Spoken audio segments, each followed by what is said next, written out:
Good afternoon, Santa Clara. I'm Mayor Lisa Gilmore. Thank you for joining us today on Mayor at Noon. Our show focuses on the impacts of COVID-19 on the community and how Santa Clara continues to respond. You'll have an opportunity today to ask questions live. We've faced many challenges during this past year. The one thing that was evident in Santa Clara was the willingness to help others during the pandemic.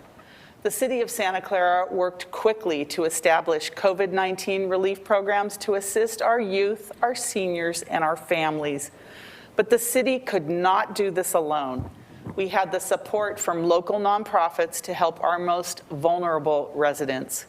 One of those local nonprofits is Mission City Community Fund. And for transparency purposes, I want to disclose that I am a current board member of Mission City Community Fund and have been for many years. They have been serving and supporting Santa Clara residents since 1986. And I am excited to have Ann Kempner, Chair of the Mission City Community Fund Board, here with us today. Hi, Lisa. Hi, welcome, Ann. Thank you. So happy to have you here. Ann has been an exceptional leader and gives back to Santa Clara in so many ways. She has been a civil litigator. Wait till you hear all this. A civil litigator, has served on the city's Housing Rehabilitation Loan Committee, was elected to the West Valley Mission Community College Board, started Friends of Wilson's Preschool, and volunteered, I shouldn't even say volunteered, took leadership positions at Washington Open Elementary and Booker Middle Schools in Santa Clara. And some little bird told me there's going to be some more volunteer positions at Santa Clara High School this year. Next year. Next year. Yes. She currently chairs the Mission City Community Fund Board, and I'm going to continue to say, I'm going to call it MCCF, Mission City Community Fund, MCCF, and is joining us today to share how the nonprofit has provided support to the community for the past 35 years. I'm pleased to introduce Ann Kempner to our audience. Welcome, Ann. Thank you, Lisa. Glad to be here today. Thank you. Thank you. Taking time out of your busy schedule, and a busy schedule it is. So this is a question I like to ask all of my guests that take, and I'm going to call it the plunge into public service. What compelled you to be involved? Well, I think it started really, I had a great role model in my mom. When we moved to California back in the early 70s, she didn't know anybody, and I watched her get involved in the community and help build a playground at my sister's preschool. And later, when my mom was diagnosed with cancer, I watched her get active in a variety of groups that were supporting other people who were suffering from breast cancer. We climbed Mount Shasta together with one of those nonprofits. I mean, it just became a part of our daily living in our home. And I found when you get involved, I get so much back from whatever organization I'm giving to. And so it's just become a way of life for me. And then I'll also say in my professional career as a lawyer, one of my first jobs, the law firm almost insisted that we get involved in the community. And I joined the board for the YMCA on the Alameda, which also serves Santa Clara. Right. And again, found it was very satisfying to be a part of an organization that was wanting to do good in the community. And so I've just always seemed to find ways to participate. But you started from such a young age that it's just built over the years. So it became just part of your life, your Correct. daily living. It's amazing. So in addition to your law practice that we talked about, your elected community college district board role, your children's school, PTSAs, and other volunteers activities, why Mission City Community Fund with everything else you have going on in your life? I have been living in Santa Clara since the time I became an adult. When I graduated from college, I moved into the city of Santa Clara. I left for only a couple years to attend law school, but this has been my home. And when I was approached about joining the board for MCCF, it made sense to me because I had been active in so many nonprofits at this point and recognized nonprofits really do need support from the community. And it seemed to me that MCCF was modeled in such a way that it could provide support to very important nonprofits that might struggle otherwise because they're small, they don't have good funding sources.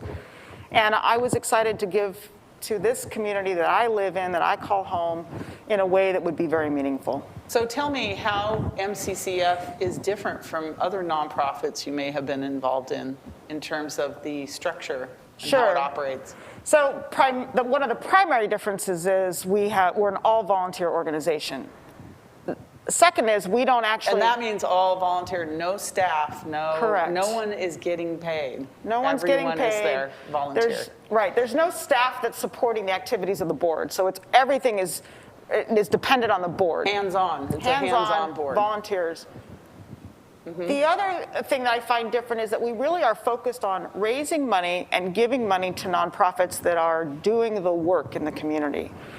And as a member of a variety of different boards, starting a nonprofit at Wilson Preschool, funding is critical to nonprofit survival. So that's really where we focus our energies, is connecting donors to organizations that are making a difference in the community. So tell me about how the board gets involved, because it's really a hands-on, board involvement in terms of interviewing the potential grant recipients and other things, right? Right. So the board members are responsible for raising the money. We have an annual event, so the board members do all the work around that annual fundraising event. We also have grant cycles that happen twice a year. The board members vet all of the applicants, meet with the grant applicants, make decisions or recommendations about which grants should be funded and for how much, because inevitably we get more requests for money than we can fund. Right. So we have some difficult decisions we have to make throughout the year. So I know that Mission City MCCF focuses on 5 areas of giving in the grant cycles. Can you explain that a little bit? Sure. So from its inception, the focus has been on providing to nonprofits that address the needs in 5 areas, which is healthcare, education, theater and arts, social services, and the environment. So when applicants submit grants, it's for work that they are doing in one of those 5 areas. Sometimes there's crossover.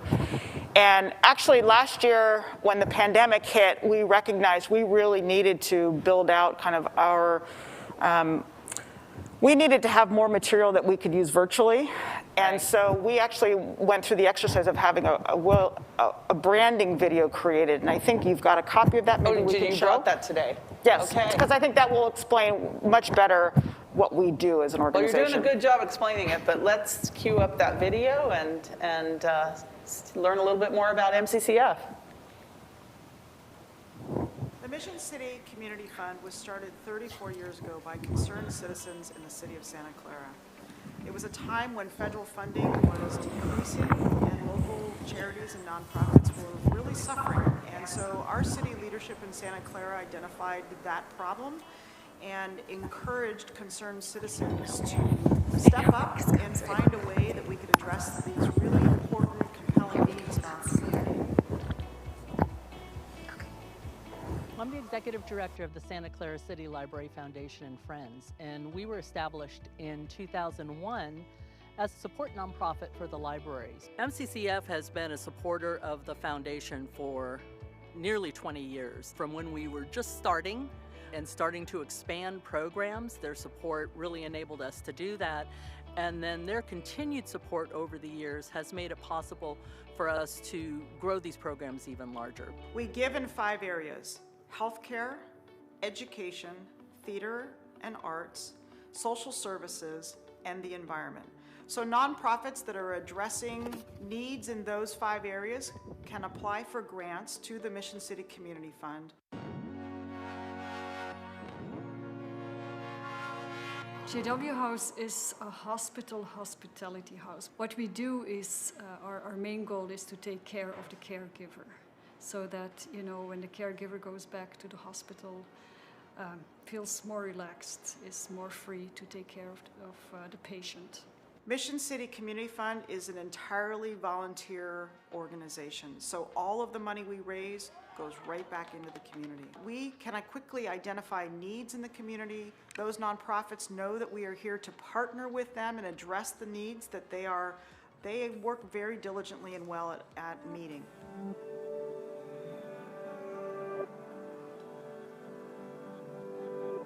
Sunnyvale Community Services has been an emergency assistance agency here in our local community for over 50 years. We were founded in 1970 by volunteers. We serve low-income families and seniors here in Silicon Valley who need extra help to prevent homelessness and hunger. We're very locally based here. We have over 3,000 volunteers. We also have a staff and a lot of connections to donors and the community. Having the opportunity to understand what other nonprofits do and then coming back to our allocation committee and making a recommendation.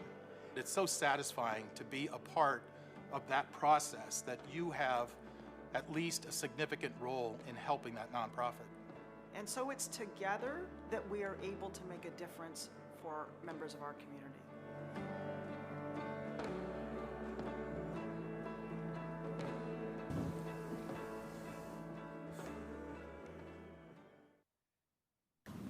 Bravo, what a We're proud wonderful of that. video. That's a really, That was a lot of work. it really captures the work of MCCF. And now we know what you look like without the mask too, There you so go. that's very good. We can recognize you on the street. So MCCF has been around a long time and has raised and distributed a lot of money in the community for those in need. Do you know how much has been given over the span of these 35 years? Approximately. In 2020, we crossed the $3.5 million mark. Wow. Yeah. That's pretty incredible for an all-volunteer organization. So I know that you raise money from 4 sources of funds. Can you tell us about how that works for Sure. MCCF?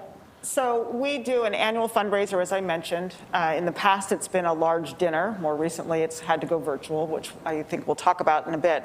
So we have an annual fundraiser that we raise. In the last 3 years, we've been raising close to $125,000 at that one event.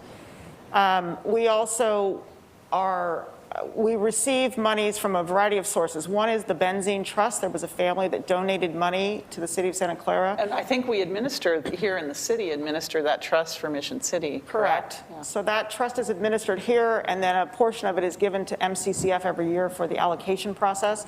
Those monies from the Benzene Trust go specifically to Santa Clara residents to meet their basic needs. So there's some requirements on that money. We also have a foundation that was established, and we're working every year to increase the corpus of that foundation. So some money from the foundation is combined with these other sources for our grant cycle. And then finally, there's money that's been received by a veterans organization that used to run a thrift store here in Santa Clara. And when that closed, the money that they had accumulated That was over the years. VFW, wasn't it? Yes, Right near the yes. Franklin Mall, I believe it was. Right. So we have about $400,000 that we are taking care of, and we fund grant applicants that are working within the veteran communities with that money. Right, and I know you've given out a tremendous amount of money to the Yes. veterans organizations like Blue Star Moms and other type of organizations as well. So, okay, that's really great. So, Missions, MCCF and the City of Santa Clara have partnered during the pandemic to feed some very hungry people in our community. And I know you yourself were personally out on the front lines handing out food in our community. So can you tell us a little bit about that partnership? Sure. Obviously, there was tremendous need identified by people within the community as the pandemic hit and continued. There was an opportunity for the Mission City Community Fund to partner with the city to receive funds that people wanted to donate towards the Healthy Meals program that was being run kind of in coordination between the city and the school districts. So wasn't it for weekend meals for the children too? Right, so Santa Clara Right. Unified did a wonderful job of pivoting quickly and creating Right. meals that could be picked up by families and also to provide additional food for the weekend that families were needing. And so the Healthy Meals program provided the funds that would go to supply the food. And so we received monies from, we had some very generous donors such as Intel and Roche. Right, and we want to thank them for their wonderful donations. Yes, Right? and so between corporate donations, individual donations, MCCF itself donated some of the money during our spring 2020 grant cycle, and combined, we gave over $250,000 to really, there were, I think, 5 different sources, but the city received a significant portion of that money for the Right, Healthy Meals. and we use that to fund many weeks of food for our community. Distributing food wasn't in our wheelhouse here in the city of Santa Clara, but we had to work quickly, just like the school district did, to help our students and their families to eat on the weekends because they didn't have the opportunity during the pandemic. So MCCF partnering with the city really gave us the opportunity to do that and help the community, and so many people benefited from that. So thank you. Again, I saw you on the front lines doing it yourself. So not only do you talk about it, but you live it and do it as well. Thank you for that. So what about other organizations that MCCF has contributed to during the pandemic? I know you've helped in other ways too. So we, as a board, made a decision in the spring of 2020, when the pandemic was unfolding or happening, we realized that we were right in the midst of our spring funding cycle. And as a board, made a decision and for that particular cycle, we were going to focus our energies very specifically on nonprofits that were addressing these immediate needs that were being identified in the community. So the Santa Clara Healthy Meals Program was one. We also gave to the Health Trust because they have the Meals on Wheels program. We identified that as being important. A lot of our seniors especially use that in Santa Clara. We also gave to Hunger at Home that was doing a wonderful job of distributing food. We gave to Moms, the Veterans Organization, because they were quickly sewing masks to give to veterans, many of them who were homeless, but veterans in general that needed masks to get back. We all wear them regularly now, but back then people were trying to figure out, where do we get a mask? They were such a scarce supply, I remember. Right. And then the final recipient of our support during the spring 2020 cycle was the JW House. So the JW House that provides, as it was mentioned in our branding video, provides really critical support to families who have loved ones in the hospital. And they had to shut down their facility where people normally stay or gather for meals, and were providing hotel vouchers to families that were coming from out of the area to support loved ones in the hospital. So we felt that was a really important service. They were struggling with whether or not they were going to be able to do their annual fundraising event. Yeah, they just had it, as a matter of fact. I participated in that, and I'm going to have them on the show on a future date as well. So we've partnered with them for a long time, and so we identified them as being another important organization to support at that particular time. Yeah, okay. So one of the major sources of funds for MCCF is the annual dinner. Right. So let's talk about the annual dinner. And it's really something for 35 years we've looked forward to in the city of Santa Clara. And I know it's a major source of income for the nonprofit. So tell us about the annual dinner. Sure. Since I've been a part of the organization, we've had well over 300 people attend. I think some years it's been in excess of 500 people attend the event. And it has, in most recent years, been at the convention center.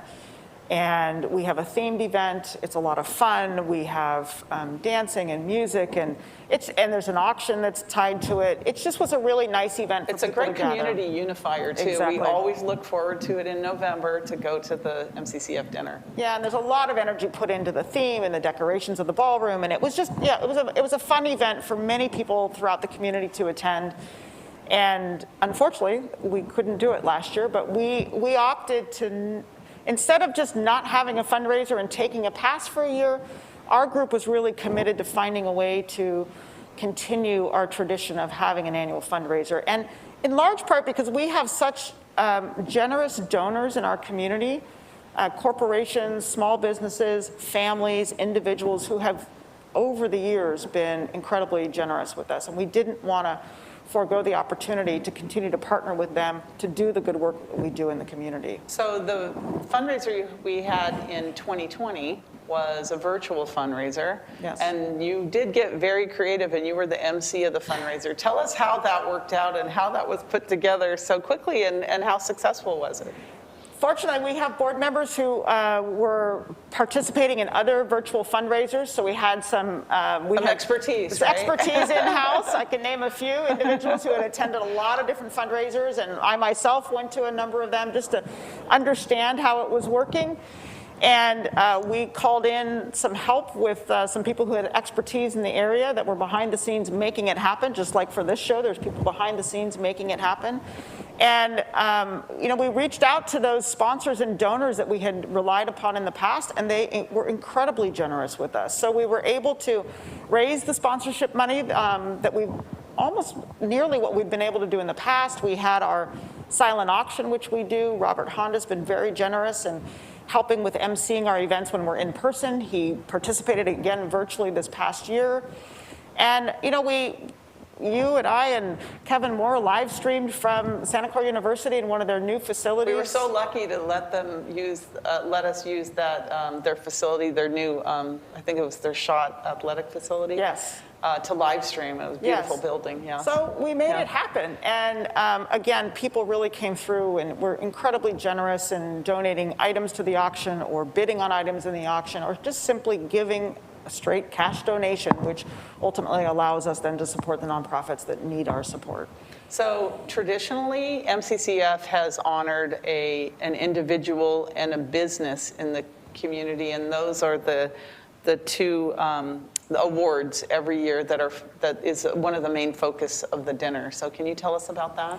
Yeah, one of the additional features of our annual event is that we give an individual in the community an award, which is the Austin Warburton Award. So the board seeks input from other board members, even community members, about who has, over their lifetime, really made a remarkable difference in this community.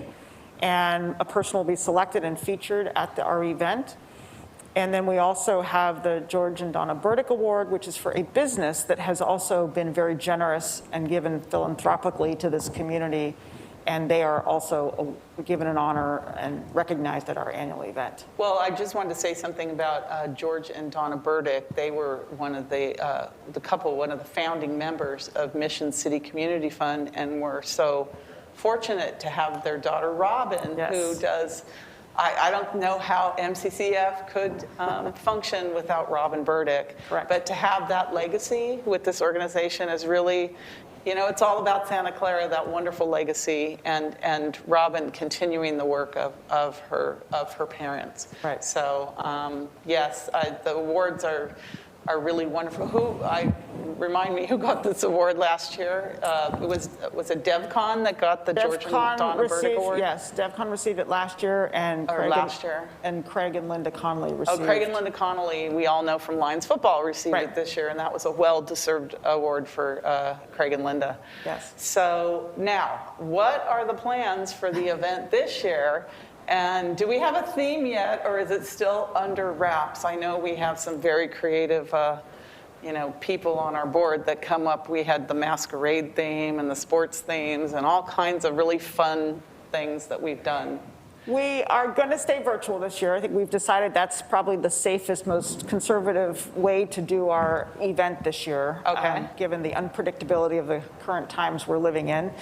And last year, our theme was greater giving with a local focus, and that's going to be our theme again this year. I think it really speaks to who we are as an organization, why we're here, what we're about. And what we're finding is, it became very evident, particularly during the pandemic, that there are local companies that call Santa Clara their home that want to give back to the city where they reside. And so we have recognized that because we've developed relationships with so many nonprofits that are doing work in this community, many of the corporate donors want to give or are willing to give to us because of the relationships we have with the nonprofits. It's like we've, in essence, vetted the organizations, and we can identify and vouch for them. So I think we're becoming really clear about how important, the important role we play in giving here locally. Right, and the fact that the money passes through in essence, and the board members, we personally vet all of the grant applications so that people know that they can trust that the money is going to go directly to the right spot in the community for good causes. And I especially like that the focus is on basic needs, especially in the food, shelter, but there's an element of the arts as well. I know Austin Warburton, one of the founders of this as well. The arts are important: music, art, everything. That aspect of our community too. It's not just some of the basics. Yeah, and what we're finding through the grant process that we did in the fall and then most recently this spring is that many of the nonprofits are working really hard to pivot themselves and respond to how their constituents' needs have been impacted by COVID and all the restrictions that we've been living under. And they're doing a remarkable job of adapting their programs and meeting their constituents and the people they serve where they are. And we want to be a part of that process with them. Okay, wonderful, wonderful. So now we're going to take questions or comments from Facebook. Do we have any questions or comments? Okay, let's tee him up here. Okay, Larry, I got vaccinated today. Are you proud of me? Keep up the good work, Mayor Gilmore and Ann. Yes, Larry, we are so proud of you. Thank you for getting vaccinated. The more people that get vaccinated, the more we can get our community back to normal. That's so right. Get out there, and there are vaccinations available. If you have any questions, you can contact the city, and we can help you with that. Oh, Robin Burdick. One of the most satisfying aspects of being a member of Mission City Community Fund Board of Directors, I've served on the board since 2005, is the opportunity to meet and get to know so many of the wonderful nonprofit organizations that provide services to our community. Through MCCF, I've become involved in other nonprofits, and it's the most fulfilling work I've ever taken on. Yes, you're speaking to the choir here, Robin. First of all, we appreciate your parents and what you've done for the organization. But there are so many wonderful nonprofits out there that, did you even know about all these nonprofits that are out there We've until given you to joined over MCCF? 200 nonprofits. 200? We've given to over 200 nonprofits.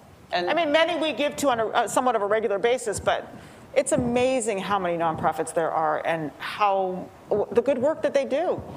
It's really Yeah, it is. Wonderful. Pilar, thank you to MCCF for all you do to serve those in need of our community. I think, Ann, you know Pilar do. and her group as well. So Yes. Thank you. I think that there used to be a recognition event for all the nonprofits, and what happened to that during the pandemic? Well, it didn't happen. Yeah.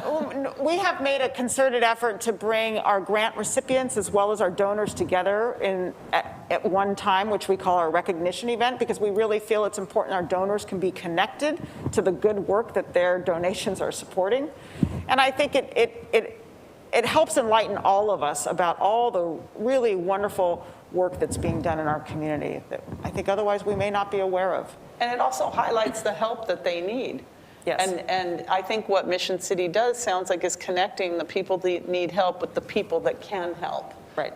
Through their financial donations and other things. So Right. It's really a wonderful organization. So I would like to conclude this program with a request from you, or a call to action from you on behalf of MCCF. What would you like to leave with our viewers today?